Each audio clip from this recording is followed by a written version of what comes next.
चलिए इस वाले लेशन में जो हम लोग सीखने वाले हैं दैट इज सिंटेक्स। सिंटेक्स को और एक नाम से जानते हैं that is subject verb agreement. इसमें 3 वर्ड है, तीनों वर्ड को अगर आप अच्छी तरह से समझोगे तो ये जो है बहुत ही इजी हो जाएगा। और ये जो लेसन हम लोग अभी पढ़ने वाले हैं that is very very very important for even spoken and for even the written English के लिए भी बहुत इंपॉर्टेंट है। तो हम लोग सबसे पहले स्मार्ट बोर्ड पर चलते हैं। यहां पर चलकर सबसे पहले कुछ बेसिक बात को समझ लेंगे so that we can have all the concepts according to which we will use all the rules. Okay, तो हम लोग पढ़ने वाले क्या है, सब्जेक्ट वर्ब एग्रीमेंट। हमारा जो टॉपिक है वो है सब्जेक्ट वर्ब एग्रीमेंट। ठीक है, इसी के ऊपर पढ़ने वाले हैं। ये शायद मैंने जब टेंस कराया था तो उस समय भी मैंने इस बात को हम लोग डिस्कस किए थे, but today we will again discuss just because कि हमारा ये बहुत इंपॉर्टेंट पार्ट है सब्जेक्ट वर्ब एग्रीमेंट। एग्रीमेंट मतलब क्या होता है, एग्रीमेंट मतलब होता है कि आप और मैं दोनों एग्री हुए हैं तभी आपने इस वीडियो को बाय किया है, राइट ना। मेरा एक जो प्राइस था आपने उस प्राइस को दिया है, तब जाकर now you are able to view this video. तो उसी तरह से दो जनों के बीच में जो एग्रीमेंट होता है, जो सहमति होता है, उसी को हम लोग क्या कहते हैं, एग्रीमेंट कहते हैं। तो यहाँ किस किस के बीच में होगा, सब्जेक्ट के बीच में होगा और वर्ब के बीच में क्या होगा, एक एग्रीमेंट होगा, एक सहमति होगा, दोनों राजी रहेंगे, उसी को कहते हैं subject verb agreement. Syntax concord इस नाम से भी जानते हैं। तो देखो सबसे पहले हम लोग सब्जेक्ट के ऊपर डिस्कस कर लेते हैं कि सब्जेक्ट आखिर हमारा कौन हो सकता है। तो हमारे पास पार्ट्स ऑफ स्पीच कितने हैं, 8 पार्ट्स ऑफ स्पीच है, जिसमें हमारा नाउन है, प्रोनाउन है, फिर से हमारा अगर वर्ब ले तो वर्ब है, एडजेक्टिव है, एडवर्ब है, प्रेपोजिशन है, कंजंक्शन है, इंटरजेक्शन है। तो इतने सारे हमारे पास 1 2 3 4 5 6 7 8 हमारे पास 8 पार्ट्स ऑफ स्पीच है। और इन 8 पार्ट्स ऑफ स्पीच में जो सब्जेक्ट होने का दमखम रखता है, एक तो हमारा नाउन है जो कि सब्जेक्ट हो सकता है। ठीक है, तो सब्जेक्ट कौन हो सकता है, हमारा नाउन हो सकता है। तो नाउन क्या होता है, नेमिंग वर्ड्स होता है। ओके, प्रोनाउन भी हमारा सब्जेक्ट बन सकता है। सब्जेक्ट कौन बन सकता है, प्रोनाउन बन सकता है, क्योंकि प्रोनाउन क्या होता है, नाउन का ही एक छाया होता है, एक उसके वजह से यूज किया जाता है, निकनेम होता है। तो अल्टीमेटली हमारा जो सब्जेक्ट बन सकता है या तो नाउन या तो प्रोनाउन। और जितने सारे आपको दिख रहे हैं इसके बाद उन सारे में इतना दम नहीं है कि वो नाउन और प्रोनाउन का काम कर ले। तो नाउन और प्रोनाउन का माने सब्जेक्ट बनने के लिए, सब्जेक्ट का काम करने के लिए सिर्फ और सिर्फ 2 ही हमारे पार्ट्स ऑफ स्पीच है, that is noun and pronoun. तो हम लोग को इसके बारे में भी स्टडी करना पड़ेगा कि नाउन आखिर क्या क्या हो सकते हैं, सिंगुलर प्लूरल। ठीक है, प्रोनाउन में भी सिंगुलर प्लूरल हमें समझना पड़ेगा। अब हम लोग थोड़ा वर्ब के ऊपर डिस्कस कर लेते हैं। तो वर्ब के बारे में भी हमें समझना पड़ेगा कि वर्ब जो है हमारा, वर्ब कैसा वर्ब है जो हम लोग वर्ब यूज करने वाले हैं।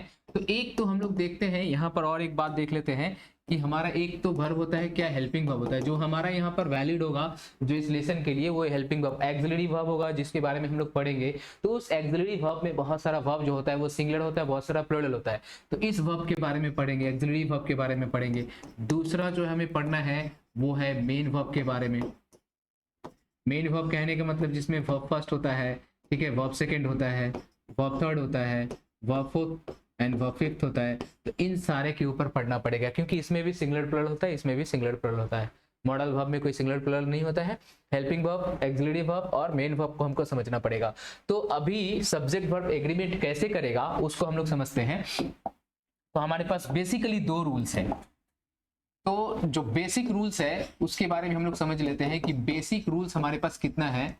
इस पार्ट को पढ़ने के लिए, सब्जेक्ट वर्ब एग्रीमेंट को पढ़ने के लिए हमारे पास जो बेसिक रूल्स है, नंबर 1 बेसिक रूल जो है वो है सिंगुलर सब्जेक्ट के लिए, for singular subject we need क्या, हमको क्या चाहिए, सिंगुलर वर्ब चाहिए। सिंगुलर वर्ब, सिंगुलर सब्जेक्ट रहेगा तो सिंगुलर वर्ब चाहिए। और दूसरा जो बात है, जो प्लूरल सब्जेक्ट है, प्लूरल सब्जेक्ट होगा, उसके लिए भी हमें वी नीड प्लूरल वर्ब। तो प्लूरल सब्जेक्ट के लिए प्लूरल वर्ब, सिंगुलर सब्जेक्ट के लिए सिंगुलर वर्ब, 2 ही रूल्स है। मतलब इसको शॉर्ट में हम ऐसा लिख सकते हैं, सिंगुलर सब्जेक्ट के लिए singular verb and plural subject के लिए we need plural verb. SS equal to SB, PS equal to PV। ये रूल इन दोनों रूल के ऊपर हमारा पूरा का पूरा ये जो है सब्जेक्ट वर्ब एग्रीमेंट का पूरा चैप्टर डिपेंड है, राइट। तो हम लोग सबसे पहले एक एक करके डिस्कस करते हैं कि हमारा सब्जेक्ट कौन कौन सा सिंगुलर हो सकता है। तो देखो, सबसे रूल नंबर 1 पहले लेते हैं। रूल नंबर 1 क्या है? सिंगुलर सब्जेक्ट था, राइट। हम लोग क्या देखे थे कि सिंगुलर सब्जेक्ट हमें वो जानना है। इसके बाद क्या है, उसके लिए हमें क्या चाहिए? सिंगुलर वर्ब चाहिए, ठीक है। तो ये बेसिक फंडा है, यही बेसिक फंडा के ऊपर हमारा ये पूरा का पूरा चैप्टर डिपेंड है। तो सिंगुलर सब्जेक्ट हमारा कौन कौन होता है उसको देख लेते हैं, क्योंकि ये बात हम लोग ऑलरेडी एक बार डिस्कस कर चुके हैं, तो उस बात को हम लोग बहुत शॉर्ट में चलेंगे। तो सिंगुलर सब्जेक्ट हमारा क्या होता है? आई होता है, ही होता है, सी होता है, इट होता है, नेम होता है, यू भी हमारा सिंगुलर है, दिस है, दैट है, कोई भी नाउन विजिबल है, हाँ विजिबल है, कोई भी नाउन जो सिंगुलर है जिसमें एस और एस नहीं लगा हुआ है, ये सारे के सारे क्या होते हैं? फॉर एग्जांपल हम लोग यहाँ ले लेते हैं, जैसे फॉर एग्जांपल बॉय को ले लेते हैं, तो ये सारे के सारे हमारे पास क्या है? सिंगुलर सब्जेक्ट है। तो सिंगुलर सब्जेक्ट यहाँ हो सकता है, नाउन में हमारा यही आ सकता है जो नेम होगा। अब हम लोग लेते हैं इसके साथ क्या यूज करना है? सिंगुलर वर्ब यूज करना है। तो सिंगुलर वर्ब कौन होगा? इज होगा, आर होगा, सॉरी आर नहीं होगा, इज होगा, एम होगा, वाज होगा, हैज होगा, डज होगा, और मेन वर्ब में एस, ई एस और आई एस लेते हैं तो वो हमारा क्या हो जाता है? सिंगुलर हो जाता है। फॉर एग्जाम्पल अगर हम लोग ले गोज को, तो गोज हमारा क्या है? सिंगुलर वर्ब है। तो इस तरह से हम लोग इसको मैच करा के टैली करा कर देखेंगे तो आई के साथ जो है इज नहीं आता, आई के साथ एम आ सकता है, आई के साथ वाज आ सकता है, ये दो आ सकता है, और कोई भी नहीं आएगा, ठीक है। तो ये स्पेशल रूल है, ये थोड़ा स्पेशल केस है, तो इसकी वजह से आई के साथ एम और वाज आता है और बाद बाकी कहीं से भी कुछ भी नहीं आएगा। आई के साथ आप कभी भी गोज नहीं देखोगे, आप आई के साथ डज नहीं देखोगे, आई के साथ हैज नहीं देखो, आई के साथ इज नहीं देखो, depend on the case that. ये थोड़ा स्पेशल रूल है, इसके लिए फिर कुछ और भी रूल्स है जिसको हमें समझना होगा। अब देख लेते हैं ही के लिए। तो ही के लिए सारा इसको छोड़कर ये जो एम है, एम सिर्फ आई के लिए बना है, तो ही के साथ आप मैच करा कर देखो कि ही के साथ क्या क्या आ सकता है। तो ही के साथ आप देखोगे तो ही इज, एम नहीं, he was, he has, he does, he goes। ही के साथ सारा ही कुछ इजिली आ जाएगा, ठीक है। सब्जेक्ट के साथ वर्ब आएगा, मतलब हम लोग क्या यूज करते हैं? सब्जेक्ट यूज करते हैं, इसके बाद वर्ब यूज करते हैं। इस हम लोग क्या यूज करते हैं? सब्जेक्ट के साथ क्या यूज करते हैं? वर्ब यूज करते हैं। इस फॉर्मेट में होता है। तो पहले सब्जेक्ट और इसके बाद जो वर्ब यूज करेंगे वो हमारा वर्ब इसमें से कोई भी आ सकता है, ही के बाद इसमें से कोई भी आ सकता है, सी के साथ भी वही कहानी होगा, इट के साथ भी। लेकिन कोई नेम है, जैसे मान लेते हैं राम, तो राम के साथ सारा ही एप्लीकेबल होगा, लेकिन यू के साथ इसमें से कोई भी एप्लीकेबल नहीं होगा, जस्ट बिकॉज यू क्या है? सिंगुलर प्लुरल दोनों होता है।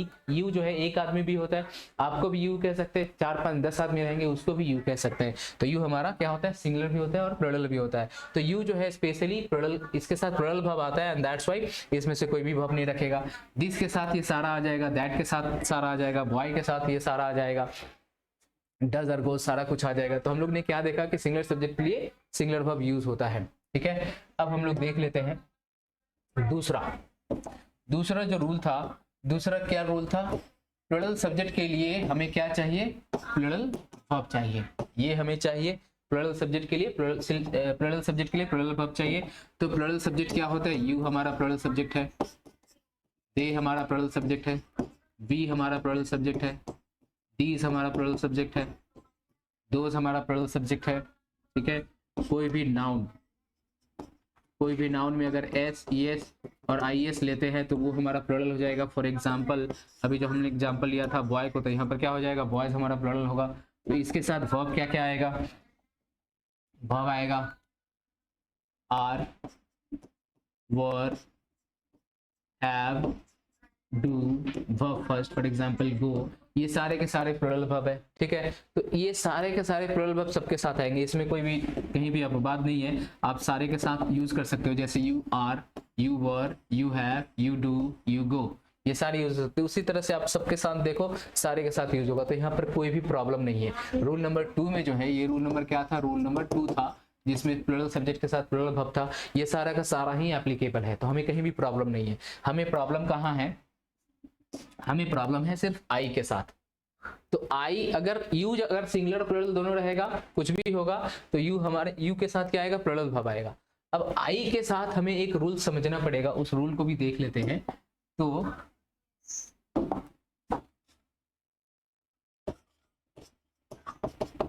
स्पेशल केस आई के लिए क्या रूल है कि आई हमेशा क्या होता है, सिंगुलर होता है।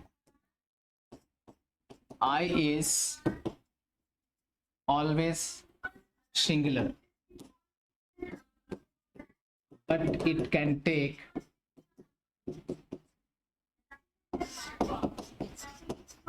either singular verb और plural verb, लेकिन ये दोनों verb से किसी verb को भी रख सकता है। तो कहाँ कहाँ क्या कहानी है वो कहानी को जानना पड़ेगा।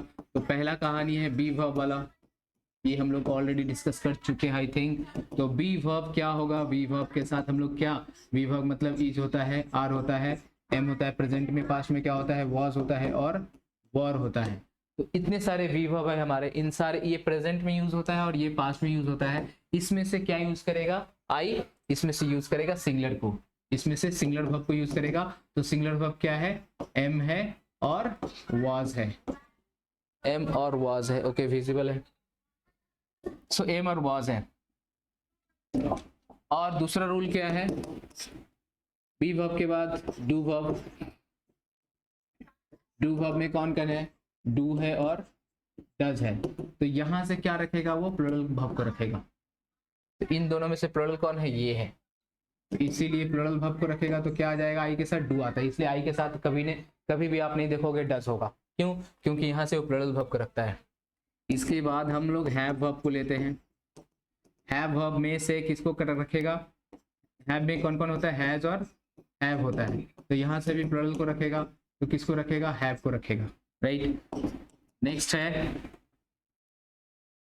Main verb.